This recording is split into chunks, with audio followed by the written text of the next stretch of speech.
Welcome to the first ever episode of the hashtag Dozer Dives In show right here on the Counterpicked TV network. I'm your host at DozerCP on Twitter. You can call me Austin.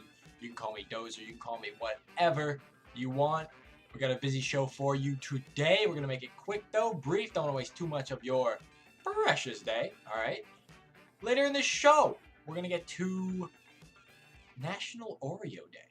Did you know that? Did you know it's National Oreo Day? I didn't know that either. But we're going to rank the top 5 Oreo flavors. But first, we're going to dive in to some LCS action. We're not going to mess around. All right? We're going to talk about my boys, my heart and soul, my brethren, Team Solo Mid, and all their glory / struggles. I'm going to break them down. I'm going to talk about their struggles. It was a disappointing weekend for us TSM fans. We thought we had it. We thought we had that Cloud9 win. And you know what? That fight at Elder, where we lost a couple guys, then rotated back to base, lost the fight right outside there. Cloud9 cleaned our clocks, rocked us down mid, pushed to end because death timers at that point were just too long, and we lost. We thought we had it, we didn't. So it looks like we're sitting pretty in third instead of making a push for first or second. If you hate TSM, you'll love it. If you love TSM, you are disappointed, but fret not. All right. I think things are looking up for TSM. Let's talk about some positives for Team Solo Mid. They get the first tower 67% of the time. That is tied for first in the LCS with only Team Liquid, of course. They've also got the second best gold differential at 15 minutes. That's phenomenal. That's great. Unfortunately, they have the longest game time in LCS, averaging 39 minutes. Now, I say unfortunately, not that having the longest game time is necessarily a bad thing. If you're a team that picks, late game, you scale well, you play better in the late game, you have a weak early game, whatever. But that's not the case for TSM. That's why I say it's unfortunate, because they do get the first tower 67% of the time, like I just said, which is tied for first in the LCS. They have the second best gold differential at 15 minutes. So how are they behind? How are they dragging out these games? Why can't they finish the game early to mid? Why can't they close it out instead of dragging it out to an average game time of 39 minutes? Got the third most deaths in the LCS. We like to fight a lot. We like to die a lot. Now here's where I think the trouble kind of lies with TSM, and I'm going to break it down. And I hope there aren't too many Acadian fanboys out here listening, because in my opinion, that's where TSM struggles is in the jungle. Despite our great early game, for the most part, we only get first dragon 42% of the time, which is excruciatingly low for a team that gets first tower most of the time and has the second best gold differential. Those indicators say that all our lanes are winning. We're pushing well, and yet we don't have drag control because we don't have jungle control. Acadian is one of the junglers in the LCS that has negative gold and XP difference at 10 minutes. So like I said, we've got TSM has other lanes winning, and yet the jungle is losing. They've got strong solo lanes. TSM has Broken Blade in top, who, hit or miss, I guess, but he's a good rookie. I mean, solo kills are off the chart with that guy. Bjerg obviously can hold lane, if not win it. And Sven is maybe the best 80 in North America right now. So you've got 3 really solid lanes, and then you've got this kind of inconsistent wild card running around the jungle. Now, what do you do if you're TSM, though? I mean, I've kind of had this conversation before. I don't know how trades work in the LCS. That's something, if you know how trades work in the LCS, please tweet me at DozerCP using the hashtag DozerDivesIn. As far as I know, there is no trade deadline. There is no limit on the number of trades you can propose or actually go through with during a split. So why do this is a whole nother topic. Why do LCS teams not trade? Maybe we'll break that down in another video. I don't know the answer. If you know the answer, please tell me. If you're TSM, do you trade for a new jungler? This is something that, yeah, instant gratification, kind of like, this isn't working, give me the new one. I don't think it's a viable solution right now. I mean, if you trade for a new jungler, let's look at, God, even if the trade does go through, which I'm baffled as to how LCS trades work, but even if it does go through, who are you going to trade for?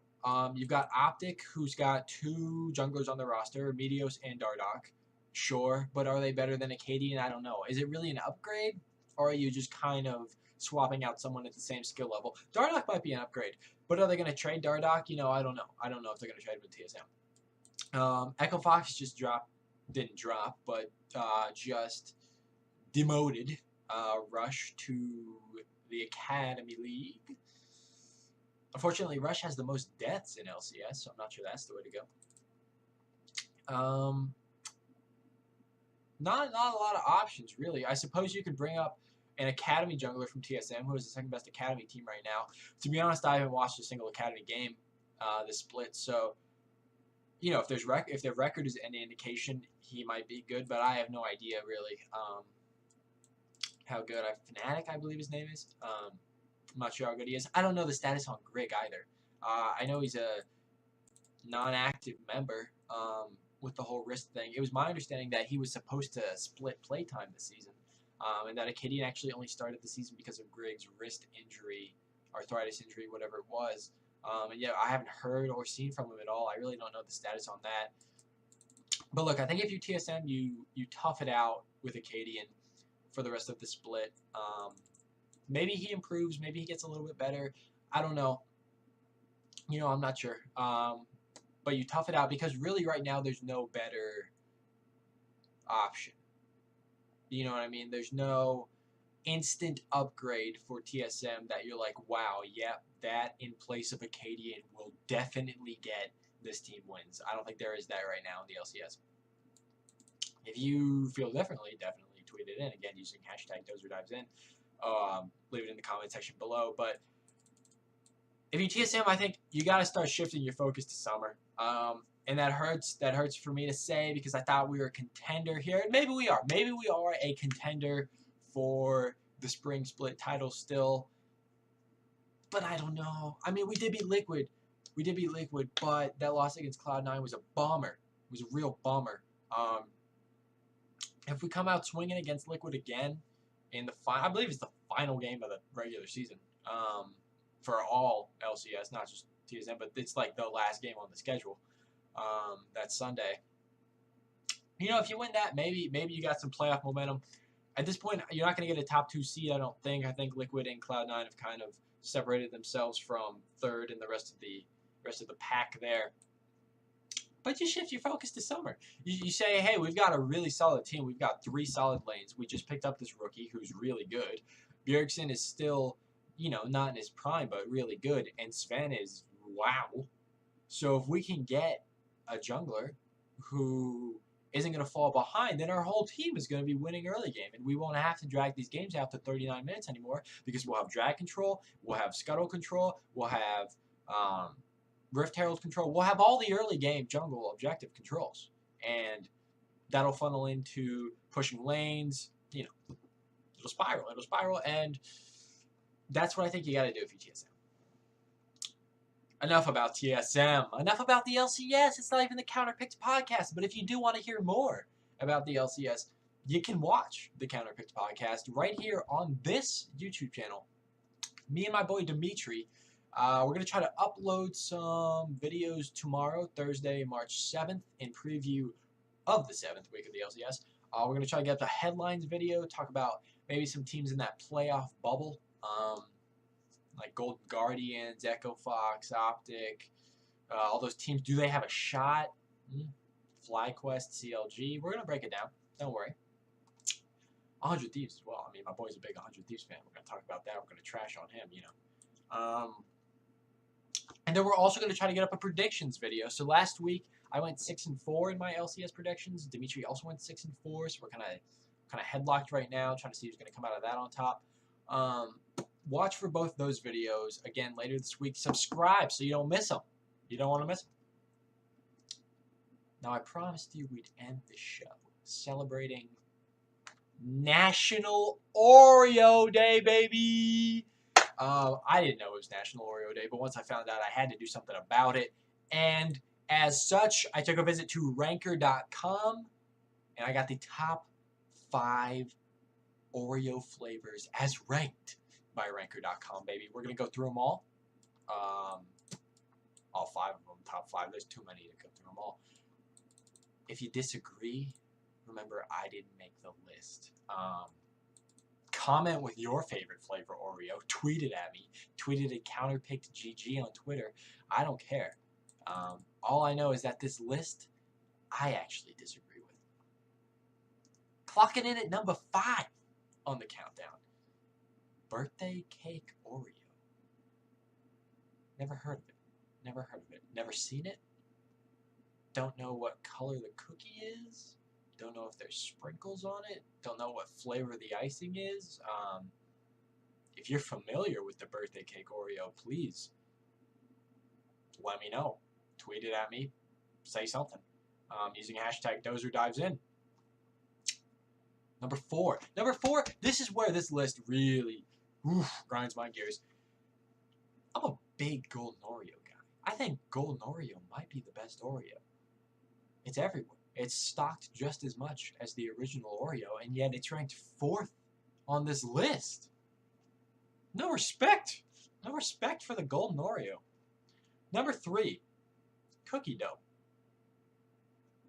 I'd like to try it. Again, I've never had it. I've never had the cookie dough Oreo. I'd be interested in trying it.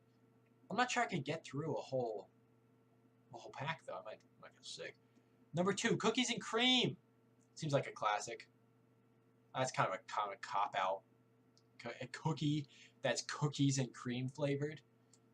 How do you have a cookie-flavored cookie? I don't know. Again, I'd love to try it. If you've had the cookies and cream Oreo and you think it's delicious and you're mad at me for trashing on it right now, again, say something and I'll try it. You know, I won't bag it till I try it. I'm just a little skeptical. Number 1 on the list, none other than the OG. The chocolate, the filling in the middle, not double stuffed, not double stuffed. All, by the way, all of these are, I believe, single stuffed on the rankings. Leave your favorite flavor Oreo in the comments below. Leave any thoughts you have. Tweet it at me. All right. I'm at DozerCP on Twitter. You can also tweet at the you can also tweet at the CounterpickedGG account on Twitter. Use the hashtag DozerDivesIn. So I can definitely see your comment. Maybe I'll talk about a few on the show next time. Like and sub if you like the video. I mean, definitely subscribe. Check back later this week for more of those Counterpicked podcast videos. And I'll see you then. Have a good day.